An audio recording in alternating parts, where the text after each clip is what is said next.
Alright, so this is going to be a video about the quadratic factoring technique, and basically I have three problems here. I'm just going to show you how I would solve them, or at least attempt to solve them using the quadratic factoring technique. First thing I'm going to do is put number one in terms of ax squared plus bx plus c equals 0. So what I'm going to do here is I'm going to add over the 4x and add over the 6 here. So you're going to end up with negative 2x squared plus 4x plus 6 is equal to 0. Okay, now from here, what I'm going to do is I'm going to factor out this negative 2 because there is in fact a factor of 2 for all these, and I just want to get rid of this negative in the front. So I'm going to put a negative 2 right here, and then you're going to end up with x squared minus 2x minus 3 is equal to 0. Okay, now if you remember from the quadratic factoring technique, I want to take this a term, this 1, and multiply it by this negative 3 to get AC. Now this AC is going to help us figure out how to break this up so we can factor it a little bit easier. So what I'm going to do is this part right here, I'm going to find AC, which again is negative 3,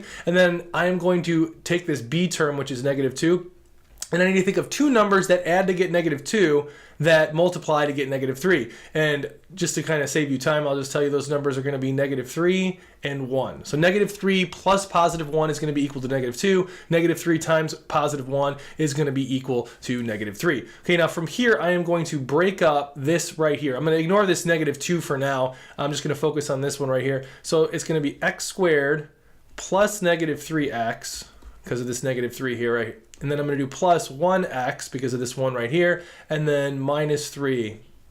Okay, so I'm going to have this whole thing right here. Now the next step that you're going to want to do is you're going to want to factor by grouping. So I'm going to group this here and then group this here.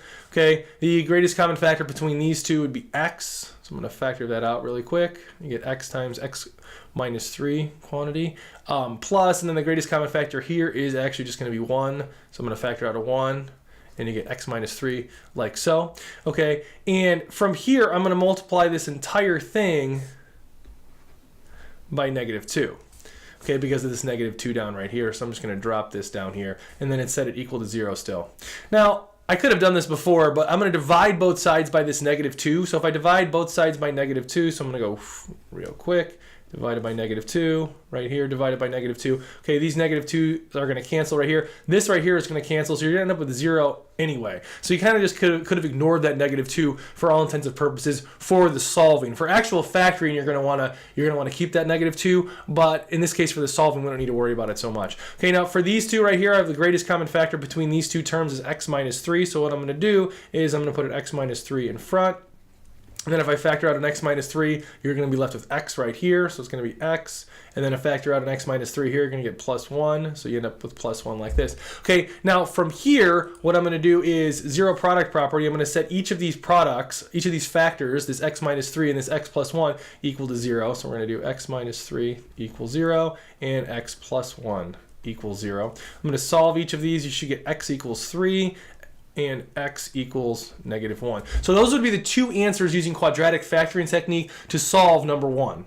Okay, now let's go on to number 2. So same thing as number 1, I'm going to get this in terms of the ax squared plus bx plus c equals 0. So what I'm going to do is I'm going to add this 1 to both sides here to get rid of that negative 1 on the right. So you're going to end up with x squared minus 6x plus 1 is equal to 0. Okay, the next step again is to find that AC. In this case, our AC is going to be equal to 1, and our B term is equal to negative 6.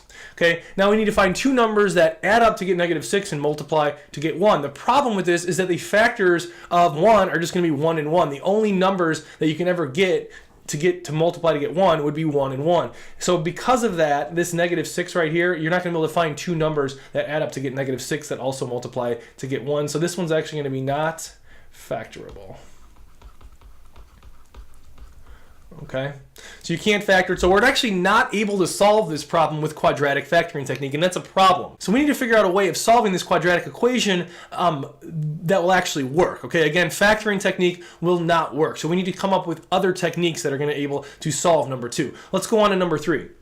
Okay, again with number 3, we're going to need this in terms of the ax squared plus bx plus c equals 0. So what I'm going to do is add this x squared right here over to the other side. So you'll end up with x squared minus x plus 3 is equal to 0. Okay, just like before, anytime you do the quadratic factoring technique, you're going to want to find AC. In this case, our AC is going to be equal to 3. And then that B term is -1. Okay, and again, you need to figure out two numbers that add up to get -1 and multiply to get 3. The problem with this one, again, all the factors of 3, none of them are actually going to add up to get -1. You'll have +3 and 1, you'll have -1 and -3. Neither of those add up to get -1. So because of this, again, this is not factorable.